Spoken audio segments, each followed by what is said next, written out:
Hello mister Suresh, good morning ji. Coaching नहीं जाना है क्या सुरेश जी आपको? अभी तक पूरा घोड़ा बांध के सो रहे हो।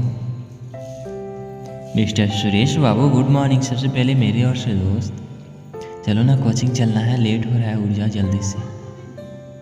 मिस्टर सुरेश बाबू प्लीज़ उठ जाना। देखो कितना सारा कॉल किए हैं हम और तुम एक कॉल भी रिसीव नहीं किए हो मेरे, इसलिए घर पे आना पड़ा हमें। सुरेश बाबू उठो और चलो स्कूल।